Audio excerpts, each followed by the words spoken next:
यह कहानी स्वरचित है, कृपया इसकी चोरी ना करें। यह कहानी हमारे देश के उन सभी वीर जवानों को समर्पित है जो हमारे भरोसे अपने परिवारों को छोड़कर देश की रक्षा के लिए अपने प्राणों का बलिदान दे देते हैं। देश प्रेम एक शौर्य गाथा भाग 1। कविता जी के घर में खुशी का माहौल था। आज उनके बड़े बेटे संजय की शादी का दिन था। कविता जी अपने पति बलवंत जी की तस्वीर के सामने खड़े होकर भावुक हुए जा रही थी कि तभी उनका छोटा बेटा विक्रांत अपनी माँ को ढूंढता हुआ वहां आ पहुंचा। जब उसने अपनी माँ को अपने पिता की तस्वीर के सामने खड़ा हुआ पाया तो वह उनके करीब आ गया और बोला, माँ, आप यहाँ? सब आपको कब से ढूंढ रहे हैं और आप यहाँ पापा की तस्वीर के सामने खड़ी हुई है। उनकी याद आ रही है? कविता जी ने हाँ में सिर हिलाया और कहा, हाँ बेटा, आज उनकी बहुत याद आ रही है। कितना अच्छा होता अगर वो भी इस खुशी में हमारे साथ होते। उनके कितने अरमान थे अपने परिवार और बच्चों के साथ समय बिताने के, बच्चों को बड़ा होते हुए देखने के, उनकी शादी कराने के। वो मुझसे कहा करते थे, देखना कविता, मैं अपने बच्चों की शादी बड़ी धूमधाम से कराऊंगा। माँ, पिताजी मेरे लिए शुरू से ही आदर्श रहे हैं। मुझे आज भी याद है, मैं उस वक्त 6th क्लास में था। फिर दोनों पुराने दिनों को याद करते हुए अपने अतीत में खो जाते हैं। फ्लैशबैक।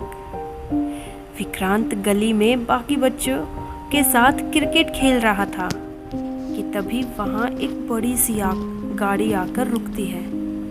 उसमें से बहुत सारे फौजी उतर के आते हैं। उनके हाथ में तिरंगे में लिपटा हुआ एक बक्सा नजर आ रहा है। बच्चे खड़े होकर देखने लग जाते हैं। पूरा गांव इकट्ठा हो जाता है कि तभी गांव के सरपंच फौजियों के पास दौड़े दौड़े आते हैं और पूछते हैं, ये कौन है?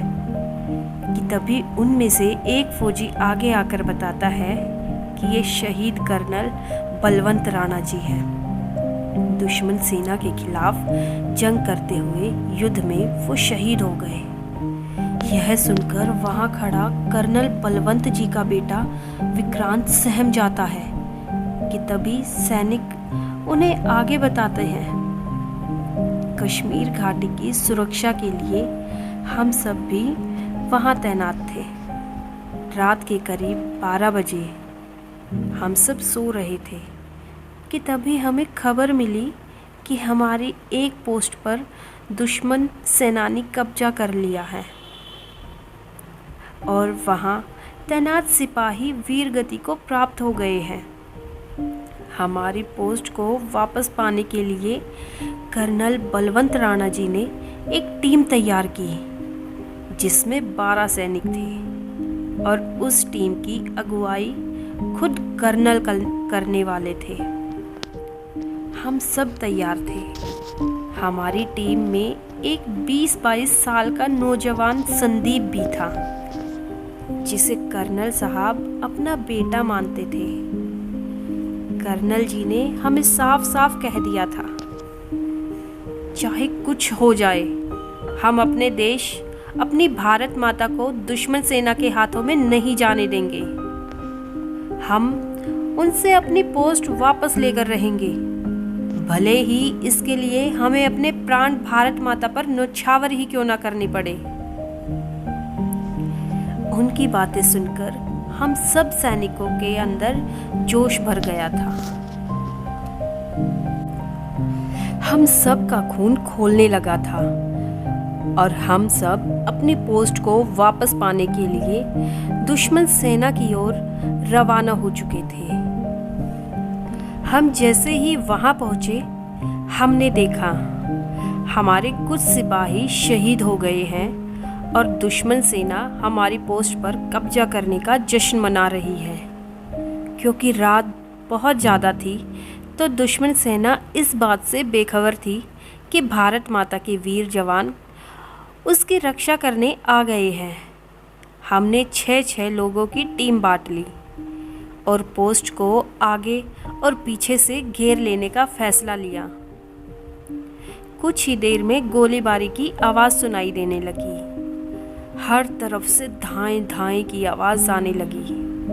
हमारे कुछ सैनिक दुश्मन सेना का ध्यान भटका रहे थे ताकि हमारी दूसरी टुकड़ी को उनको पीछे से घेरने का सही मौका मिल जाए। और उसी टुकड़ी में कर्नल बलवंत राणा भी थे। जैसे ही वो पोस्ट के नज़दीक गए, वहाँ के एक सैनिक ने उन सबको देख लिया और उन सब पर फायरिंग शुरू कर दी। हम सब उनका डट कर सामना कर रहे थे कि तभी उनकी ओर से एक बम फेंका गया जिसमें संदीप वीर गति को प्राप्त हो गया और हमारे कुछ सैनिक घायल हो गए। यह सब देखकर कर्नल जी का खून खौल उठा और वो दुश्मन सेना में पूरे जोश के साथ फायरिंग करते हुए घुस गए और उन्होंने वहां तैनात सभी लोगों को मार गिराया और अपनी पोस्ट पर तिरंगा फहराने लगे। लेकिन एक दुश्मन सेना के जवान ने घायल अवस्था में भी कर्नल बलवंत राणा को गोली मार दी जो सीधे उनके दिल में जाकर लगी। कर्नल ने घायल होते हुए भी उस सिपाही पर फायरिंग की और वो वहीं ढेर हो गया। जब तक हम वहां पहुंचे, कर्नल साहब लहूलुहान अवस्था में तिरंगे को पकड़े एक पत्थर के सहारे अचेत अवस्था में बैठे हुए थे। जब हमने उन्हें चेक किया तो बहुत देर हो चुकी थी। कर्नल साहब वीर गति को प्राप्त कर चुके थे, लेकिन जाते जाते उन्होंने हमारी पोस्ट पर वापस अपना अधिकार पा लिया था। हम उनके परिवार को उनका पार्थिव शरीर सुपुर्द करने आए हैं। जब कविता जी तक यह खबर पहुंची तो वह अचेत होकर गिर पड़ी। शहीद कर्नल बलवंत जी 4 बच्चों की जिम्मेदारी कविता जी के सहारे छोड़कर इस दुनिया को अलविदा कह गए थे। अपने देश की रक्षा के लिए उन्होंने एक बार भी अपने परिवार की तरफ पीछे मुड़कर नहीं देखा। कर्नल बलवंत राणा जी को सम्मान सहित अंतिम विदाई दी गई।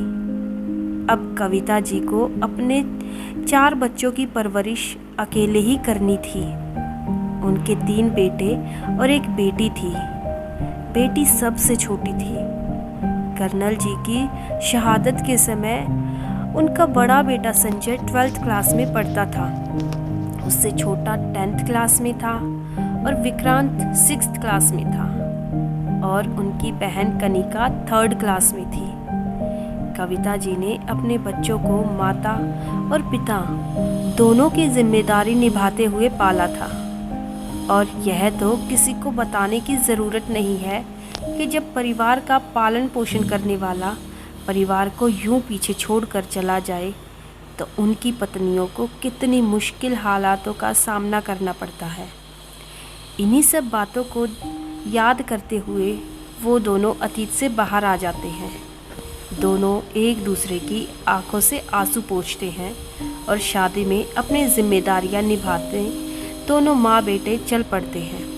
आगे की कहानी अगले भाग में। दोस्तों, अगर आपको आज की वीडियो पसंद आई हो तो वीडियो को लाइक, शेयर और कमेंट ज़रूर कीजिए। अगर आपने अभी तक चैनल को सब्सक्राइब नहीं किया है तो जाके चैनल को सब्सक्राइब ज़रूर कीजिए। Thanks for watching.